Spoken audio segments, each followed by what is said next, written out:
வணக்கங்களே, Cuddalore TV நேயர்கள் லட்சுமணா அன்பு வணக்கங்கள். இப்போ நம்ம பார்க்க போகிறது வார ராசி பலன் 1ஆம் தேதியிலேருந்து 7ஆம் தேதி வரை எப்படி இருக்க போகுது தான் பார்க்க போகிறோம். ஸோ எப்போதும் சொல்கிறதான், ராசிக்கு பார்ப்பதை விட லக்னத்துக்கு பார்க்கறது ரொம்ப ரொம்ப சிறப்புங்க. ஏன்னா அந்த லக்னத்துக்கு பார்க்கும்போது பர்ஃபெக்டாக இருக்கும். அதே நேரத்தில் உங்கள் ஜனனகால ஜாதகத்தில் என்ன தசா புத்தி அந்தரம் நடக்குதோ அதையும் நோட் பண்ணி பார்க்கும்போது அது ரொம்ப பர்ஃபெக்டாக இருக்குன்றது உண்மையான விஷயம். அதனால் அது கால்குலேட் பண்ணி பாருங்கள். ஏன்னா ஒரு புது விஷயத்தை கற்றுக்கிறது ஒன்றும் தப்பு கிடையாது. ஸோ நீங்கள் கற்றுக்குங்க, அதை அப்ளை பண்ணி பார்க்கும்போது ரொம்ப பர்ஃபெக்டாக இருக்குன்றது தான் உண்மையான விஷயம். ஸோ அது மாதிரி விஷயங்கள் பண்ணுங்கள். அதே மாதிரி இந்த வீடியோட எண்டில் டிப் ஆஃப் த வீக் இருக்குது, மறக்காமல் பாருங்கள். தனுசு ராசி. ஸோ தனுசு ராசிக்கு எப்படி இருக்கும் அப்படின்னு பார்க்கலாம். ஸோ தனுசு ராசிக்கு உங்களது ராசி அதிபதி 5ல் இருக்காருங்க. ஸோ 5ல் இருக்கும்போது என்ன மாதிரி விஷயங்கள்லாம் நடக்கும்? ஸோ 5ல் உங்களுக்கு அந்த வக்கரமாக இருந்த குரு வக்கர நிவர்த்தி ஆகிறார் 1ஆம் தேதியிலேருந்து. அது ஒரு நல்ல விஷயம். அதுவும் கேதுடைய சாரத்தில் இருக்கும்போது பார்த்தீங்கன்னா தொழில் ரீதியான விஷயம் ரொம்ப கவனமாக இருக்கணும். அதுவும் லீகல் சம்மந்தமான விஷயங்கள், சட்ட ரீதியான விஷயங்கள்லாம் ரொம்ப கேர்ஃபுல்லாக இருக்கிற ஒரு காலகட்டம் தாங்க. ஸோ அதனால் நீங்கள் கொஞ்சம் கேர்ஃபுல்லாக இருங்க. இது யாருக்கெல்லாம் நடக்கும் அப்படின்னும் போது, யாருக்கெல்லாம் தனுசு லக்னமாக இருந்து குரு தசாபுத்தி அந்தரம் நடக்கணும், கண்டிப்பாக கொஞ்சம் கேர்ஃபுல்லாக இருக்கணும் ஒரு காலகட்டங்கள். இந்த காலகட்டத்தில் பார்த்தீங்கன்னா யாருக்கெல்லாம் குழந்தை இல்லையோ, ஸோ அவங்க ஒரு ட்ரீட்மெண்ட்டில் குழந்தை பிறப்பதற்கான ஒரு ட்ரீட்மெண்ட்டான ஒரு குழந்தை வாரிசு வருவதற்கான வாய்ப்பு ரொம்ப சிறப்பாக இருக்குது. கண்டிப்பாக ட்ரை பண்ணி பாருங்கள். அதுக்கப்புறம் பார்க்கும்போது உங்களது ராசியிலே பார்த்திங்கனாலும் உங்களுக்கு 2ஆம் அதிபதி. ஸோ 2ஆம் அதிபதியான சனி 3ல் இருக்கும்போது சின்ன சின்ன கலகங்கள் ஏற்படுவதற்கான வாய்ப்புலாம் ரொம்ப கவனமாக இருக்கணும். ஒரு சொத்து விற்று இன்னொரு சொத்து வாங்குவதற்கான வாய்ப்புகள், சொத்துக்களால் பெரிய பணம் வருவதற்கான வாய்ப்புலாம் ரொம்ப சிறப்பாக இருங்க. பட் இருந்தாலும் கொஞ்சம் கேர்ஃபுல்லாக இருக்கும். ஏன்னா நீங்கள் என்ன பேசுங்க ஏது பேசுங்கன்னு சொல்லி மற்றவங்க உழவு பார்ப்பதற்கான வாய்ப்பு இருக்குன்னா ரொம்ப கேர்ஃபுல்லாக இருக்கணும் ஒரு காலகட்டம்.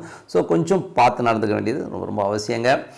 ஏன்னா அந்த சூழ்நிலை அந்த மாதிரி அமைஞ்சிடும். ஸோ அதனால் கொஞ்சம் பார்த்து நடந்துக்குங்க.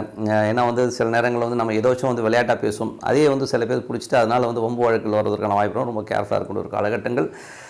அதுக்கப்புறம் எப்படி இருக்குது அப்படின்னும் போது உங்களுக்கு 5ஆம் அதிபதி. ஸோ 5ஆம் அதிபதி 6ல் இருக்கும்போது பார்த்திங்கன்னா உங்களுக்கு 4ஆம் அதிபதி 5ல் இருக்கும்போது குழந்தைகளுக்காக நிறைய செலவு பண்ணுற மாதிரி விஷயங்கள் இருக்கும். குழந்தைகளோட விஷயங்கள் சில நேரங்களில் குழந்தைகள் வெடுக்குன்னு பேசுகிறது இதெல்லாமே நம்ம கொஞ்சம் ஸ்ட்ரெஸ்ஸை கொடுப்பதற்கான வாய்ப்புலாம் நிறைய இருக்குது. ஸோ அதனால் கொஞ்சம் குழந்தைங்கள் விஷயம் மட்டும் கொஞ்சம் பார்த்துன்னு இருக்குங்க. அதுவும் கேதுடைய சாரத்தில் போகும்போது குழந்தைகள் நம்மளை நிறைய கேள்விகள் கேட்பாங்க. ஸோ அவங்க கேட்குற கேள்விகள்லாம் நம்ம கொஞ்சம் நடா அது பயமுள்ள இந்த மாதிரிலாம் கேட்குற ஒரு சின்ன செலவத்தை ஏற்படுத்தும். அது மட்டும் இல்லை 4ல் ராகு. ஸோ 4ல் ராகு பார்த்திங்கன்னா உங்களுக்கு என்ன மாதிரி விஷயங்களை கொடுக்கும்னா, ராகு பார்த்திங்கன்னா புதனுடைய சாரத்தில் போகும், புதனும் வக்கரமாக போகும்போது இந்த வாரம் கொஞ்சம் நிறைய சொத்துக்கள் சார்ந்த விஷயங்கள் யாருக்கெல்லாம் தனுசு லக்னமாக ராகு தசா புத்தி அந்தரம் நடக்குதோ அவங்களுக்கு சொத்துக்கள் சார்ந்த விஷயங்கள் கொஞ்சம் கேர்ஃபுல்லாக இருக்க ஒரு காலகட்டம். ஸோ அதில் கொஞ்சம் டென்ஷன் ஸ்ட்ரெஸ் வருவதற்கான ரொம்ப கவனமாக இருக்கணும். அது மட்டும் இல்லாமல் உங்களுக்கு 5ஆம் அதிபதியான செவ்வாய் உங்களுக்கு ராசியிலே கேதுடைய சாரத்தில் போகும்போது குழந்தைகள் பூர்வீக சொத்துக்கள் சம்பந்தமான விஷயங்கள் யாருக்கெல்லாம் தனுசு லக்னமாக இருந்து செவ்வாய் தசா புத்தி அந்தரம் நடக்குதோ ஸோ அவங்க சொத்துக்கள் சார்ந்த விஷயங்கள் கொஞ்சம் கவனமாக இருக்கணும். ஏன்னா அதில் கொஞ்சம் சின்ன ஒரு ஸ்ட்ரெஸ்ஸு டென்ஷன் வருவதற்கான வாய்ப்புகள், அந்த குடும்பத்தில் சொத்து பிரிவினை இந்த மாதிரி விஷயங்கள் கொஞ்சம் கேர்ஃபுல்லாக உட்காந்து பேசி தீர்மானம் பண்ணுறது ரொம்ப ரொம்ப நல்லதுங்க. அதுக்கப்புறம் பார்க்கும்போது உங்களது 6ஆம் அதிபதியான சுக்கிரன் உங்களுக்கு 12ல் இருந்து அது சனியுடைய சாரத்தில் இருக்கும்போது நிறைய வேலை மாற்றங்களுக்கு பற்றி யோசிப்பீங்க. இந்த கம்பெனி விட்டு வேறு கம்பெனி போயிடலாமா, இல்லை வேறு இடத்துக்கு வேலைக்கு போகலாமாங்கிற எண்ணங்கள் நிறைய பேருக்கு இருக்கும். ஸோ இதெல்லாம் யாருக்கு நடக்கணுமோ தனுசு லக்னமாக இருந்து சனி தசா புத்தி அந்த கண்டிப்பாக நடப்பதற்கான ஆப்லாம் நிறைய இருக்குது. ஏன்னா அவங்களுக்கு 2ஆம் அதிபதி 3ல், அது 3ஆம் அதிபதி 4ல் போது கொஞ்சம் இந்த வேலை விஷயங்கள், அதாவது சனியுடைய சாரத்தில் போகும்போது இந்த மாதிரி விஷயங்கள்லாம் தோணும், கொஞ்சம் வேவரிங்காக இருக்கும். கொஞ்சம் யோசித்து பொறுமையாக ஹேண்டில் பண்ணுறது ரொம்ப ரொம்ப அந்த வருமானம் கண்டிப்பாக வருமானம் வருவதற்கான வாய்ப்புலாம் ரொம்ப சிறப்பாக இருக்குது. 7ஆம் அதிபதியான புதன் பார்த்திங்கன்னா வக்கரமாக இருக்கும். மனைவி கொஞ்சம் பிடிவாதமாக இருப்பாங்க. ஒரு சில விஷயங்கள் நம்ம என்ன சொன்னாலும் புரிஞ்சிக்காமல் கொஞ்சம் ஸ்ட்ரெஸ்ஸாக இருக்கிறதுக்கான வாய்ப்புகள் இருக்கணும். கொஞ்சம் பார்த்து நடந்துக்கணும். ஏன்னா 7ஆம் அதிபதி புதன் கேதுடைய சாரத்தில் போகும்போது அந்த மாதிரி விஷயங்கள் இருக்கும். ஸோ கொஞ்சம் மாமியார், அதாவது அவங்க அம்மாவுடைய பேச்சை கேட்டு நம்மளை கொஞ்சம் நிறைய கொஸ்டின்ஸ்லாம் கேட்பாங்க. ஸோ அதெல்லாம் கொஞ்சம் கேர்ஃபுல்லாக ஹேண்டில் பண்ணணும். இதெல்லாம் யாருக்கு நடக்கும் அப்படிங்கும்போது, யாருக்கெல்லாம் தனுசு லக்னமாக இருந்து புதன் தசா புத்தி அந்தரம் நடக்குதோ அவங்களுக்கு தான் நடக்கும். மற்றவங்களும் இதை பற்றி கேரே பண்ண வேணாம், கூலாக இருக்கலாங்க. ஸோ அதுக்கப்புறம் என்ன மாதிரி விஷயங்கள் அப்படின்னும் போது, ஏன்னா நமக்கு சண்டை சச்சரவுக்கு போகணும்னு சொல்ல, பட் வருணும் போது கொஞ்சம் கேர்ஃபுல்லாக இருக்கணுங்கிறது தான் உண்மையான விஷயம். ஸோ 8ஆம் அதிபதி பார்த்திங்கன்னா இந்த வாரத்தின் மிடில் ஒரு கொஞ்சம் நல்ல ஒரு லாபங்கள் அள்ளி தருவதற்கான வாய்ப்பெல்லாம் ரொம்ப நல்லாயிருக்கு. ஸோ அதுக்கப்புறம் கொஞ்சம் சின்ன ஒரு சுப நிகழ்ச்சிகள் விரயங்கள்லாம் இருந்தாலும் ஸோ எல்லாமே சிறப்பாக இருப்பதற்கான வாய்ப்புலாம் நிறைய இருக்குது. பட் எதிரிகள் சார்ந்த விஷயம் கொஞ்சம் கவனமாக இருக்கணும். பின்னாடி ஏதாச்சும் ஏடா ஓட மாட்டதுக்கான வாய்ப்பு ரொம்ப கவனம். மன ரீதியான விஷயம் நிறைய குழப்பங்கள் வருவதற்கான வாய்ப்பு இருக்கனால கொஞ்சம் மெடிடேஷன் சாண்டிங் பண்ணுறது ரொம்ப ரொம்ப நல்லது. மனதார இறைவனை பிரார்த்தனை பண்ணும்போது கண்டிப்பாக நம்ம அடுத்த லெவல் போகிறதுக்கான வாய்ப்புலாம் ரொம்ப சிறப்பாக இருக்குது. 9ஆம் அதிபதி. ஸோ 9ஆம் அதிபதி வந்து பார்த்திங்கன்னா உங்களுக்கு சூரியனாக இருந்து அந்த சூரியன் வந்து ராசியிலே வந்து சுக்கிரனுடைய சாரத்தில் போகும்போது நிறைய ட்ராவல் இருக்கும். நிறைய வந்து வெளிநாடு போகணும், வெளியூர் போகணுங்கிற ட்ராவல் நிறைய பேருக்கு இருக்கிறதுக்கான வாய்ப்புகளும் கொஞ்சம் பார்த்துருக்கணும். ட்ராவல்னும் போது என்ன பண்ணுறது, நமக்கு வந்து அந்த யாருக்கெல்லாம் தனுசு லக்னமாக இருந்து சூரிய தசா புத்தி அந்தரம் நடக்குதோ ஸோ அவங்களுக்கு கொஞ்சம் ட்ராவலும் அலைச்சல்களும் இருக்கத்தான் செய்யும். அது நான் லாபமா அப்படின்னா கண்டிப்பாக ஒரு பெரிய லாபங்களை கண்டிப்பாக கொடுத்துருங்க. ஸோ ஒரு விஷயத்துக்கு நம்ம முயற்சி பண்ணும்போது அது நமக்கு அனுபவமாக அமைஞ்சிருங்கிறது தான் உண்மையான விஷயம். 10ல் கேது அது செவ்வாயோடைய சாரத்தில் போகும்போது கொஞ்சம் வியாபாரம் தொழில் ரீதியான விஷயங்கள்லாம் வந்து கொஞ்சம் கேர்ஃபுல்லாக இருக்கணுங்க. ஏன்னா வந்து சட்ட ரீதியான சிக்கல்களில் நம்ம மாற்றுறதுக்கான வாய்ப்பு ரொம்ப கேர்ஃபுல்லாக இருக்கணும். நிறைய பேர் நம்மளை கேள்வி கேட்பாங்க, நிறைய 10 கேள்வி 1000 பேர் வந்து கேள்வி கேட்குற மாதிரி விஷயங்கள் இருந்தால் கொஞ்சம் கேர்ஃபுல்லாக இருந்துக்க வேண்டிய ஒரு காலகட்டம். யாருக்கெல்லாம் தனுசு லக்னமாக இருந்து கேது தசா புத்தி அந்தரம் நடக்குதோ அவங்க ரொம்ப கேர்ஃபுல்லாக இருக்கணும் ஒரு காலகட்டம். 11ஆம் அதிபதியான சுக்கிரன். ஸோ 11ஆம் அதிபதியான சுக்கிரன் வந்து பார்த்திங்கன்னா உங்களுக்கு வந்து 12ல் இருக்கும்போது நிறைய விஷயங்கள் ஸோ கொஞ்சம் வந்து சின்ன செலவுகள், வேலையில் வந்து நிறைய அலைச்சல்கள் இருந்தாலும் அது வந்து நல்ல ஒரு வளர்ச்சியை கொடுக்கணும். கண்டிப்பாக வளர்ச்சியை கொடுப்பதற்கான ரொம்ப சிறப்பாக இருக்குது. ஸோ நல்ல விஷயங்கள் நல்ல மாற்றங்கள்லாம் இருக்கணும். பிரார்த்தனை ரொம்ப அவசியம். ஸோ மனதார இறைவனை பிரார்த்தனை கண்டிப்பாக அடுத்த லெவல் போகிறதுக்கான இப்போ ரொம்ப சிறப்பாக இருக்குது. ஸோ பிரார்த்தனை பண்ணுங்கள், சிறப்பான வாழ்க்கை உங்களுக்காக இருக்குங்க.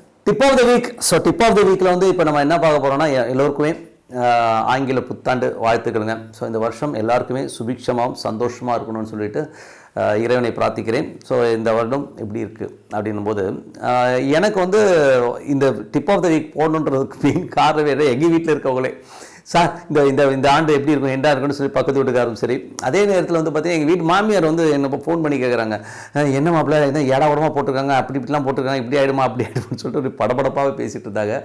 சொன்னேன் எதுவுமே வந்து நம்ம வந்து ரொம்ப நெகட்டிவாக எடுத்துக்கணும்னு அவசியம் கிடையாதுங்க. ஏன்னா இது வந்து ஒரு ராசி பலனுங்கிறது வந்து முதல்ல நீங்கள் புரிஞ்சிக்க வேண்டிய ஒரு விஷயம் என்னென்னா, அது வந்து ஒரு பொது பலன் தான். ஒரு ராசிக்குன்னு எடுத்துக்கிட்டிங்கன்னா ஜென்ரலாக ஒரு 12 ராசிக்குன்னு வச்சுக்கோமே, ஒரு தமிழ்நாட்டில் எத்தனை கோடி இருக்கும், ஒரு 10 கோடி பேர் இருப்பாங்க.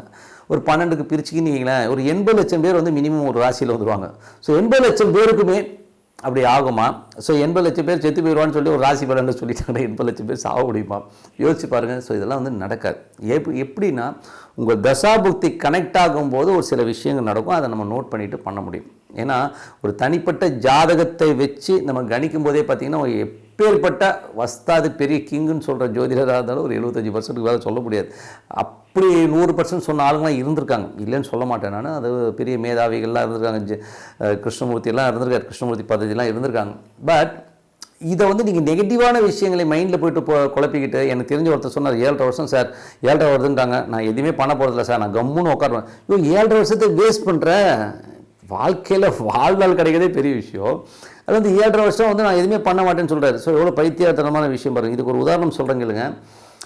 கவிஞர் பழனி பாரதி எனது நண்பர். ஸோ இப்போ வந்து அவள் டச்சில், பட் அந்த காலத்தில் வந்து அவர் ஆரம்ப காலகட்டத்தில் வந்து ரொம்ப நல்ல நண்பர் அவர். ஸோ நான் இப்போ கடை வச்சுருந்தா அப்போ என் கடைக்கு வருவாருங்க.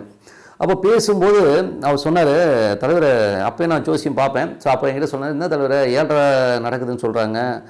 ஆனால் அவருக்கு 7.5 நடக்கிற அந்த டைமில் தான் உள்ளத்தை அள்ளித்தான்னு ஒரு படம் சூப்பர் டூப்பர் ஹிட்டாகி பணம் கொட்டுது. அவர் சொல்கிறாரு, எனக்கு உட்காரது கூட நிற்கிறது கூட நேரம் இல்லைங்க, அவ்வளோ பிஸியாக இருக்கேன். ஆனால் இங்கே பத்திரிகையில் ராசி பலன்லாம் என்ன பண்ணுறா, 7.5 சரி ஊரை விட்டு ஓடிடுவேன் அப்படி இப்படின்னு கண்ணாமண்ணான்னு போட்டு வச்சுருக்காருங்க அப்படின்னு சொல்லிட்டு போட்டு வச்சிருந்தேன். அப்படி கிடையாது. உங்களோட தசாபுத்தி வந்து ரொம்ப ஸ்ட்ராங்காக இருந்துன்னு வைங்களேன், யாரும் ஒன்று பண்ண. அது மட்டும் இல்லாமல் நான் எப்போதும் சொல்கிற ஒரு விஷயந்தான், பிரார்த்தனை பண்ணுங்கள். ஏன்னா ஒரு ஜாதகம் ஒரு ராசி மண்டலம் எப்படி இயங்குதுன்னா, உங்களுக்கு வந்து ராசியில் வந்து தசா புத்தி அந்தரம் சூட்சமும் அதிசூட்சமும் இந்த மாதிரி இயங்கிட்டு வரும்போது எந்தவித பிரச்சனையாகாதாலும் ஒரு அந்த அதிசூட்சமும் உங்களை காப்பாற்றிட்டு போயிடும். அதுக்கு வந்து இறைவனுடைய அந்த வழிபாடு ரொம்ப முக்கியங்க. ஸோ அதனால் வந்து இந்த 7 சனி, அஷ்டம சனி, அப்புறம் என்னது 10ல் குரு வந்துருச்சுன்னா நான் தொழிலெலாம் விட்டுட்டு ஓடிடுறேன், இந்த மாதிரி சொல்லலாம் விட்டுட்டு பிரார்த்தனை பண்ணிவிட்டு இறைவன் இருக்கிறான். என்ன இந்த ராசி பலன்லாம் கேட்கும்போது நீங்கள் நோட் பண்ணிக்கிட்டு கொஞ்சம் அலர்ட்டாக இருந்தவங்க, அவ்வளோதான். இது ஒரு அலர்ட்டாக தான் எடுத்துக்கணும், லைஃபே இதே அப்படின்னு நினைக்கிறது ரொம்ப தப்பு. அதனால் வந்து தயவு செய்து இது ராசி பலனை வந்து அலர்ட்டாக எடுத்துக்கவங்கள முன்னாடியே இதுதான் லைஃப்னு எடுத்துக்கிட்டிங்கன்னா அது வந்து ரொம்ப பைத்தியகாரத்தனமான ஒரு விஷயம்.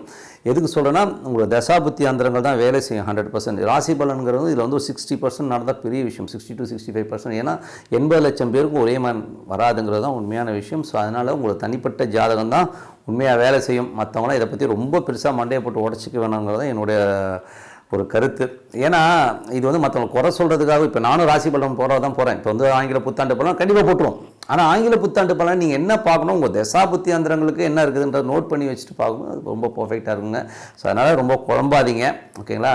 இது ஒரு நல்ல சயின்ஸ் தான். இதை வந்து தப்பாக புரிஞ்சுக்கிட்டு டென்ஷன் ஆக வேண்டிய அவசியமே இல்லை. எல்லோருமே நல்லா வாழணும், சந்தோஷமாகணும்னு சொல்லிட்டு உங்களிடம் விடைபெறுவது உங்கள் லட்சுமி நாராயணன். நன்றி, வணக்கம். கடவுள் அருள் டிவியை பார்த்தமைக்க நன்றிகள். மேலும் இது போன்ற தகவல்களை தெரிந்து கொள்ள கடவுள் அருள் டிவியை சப்ஸ்கிரைப் செய்யுங்கள். மறக்காமல் பெல் ஐக்கானை கிளிக் செய்யுங்கள்.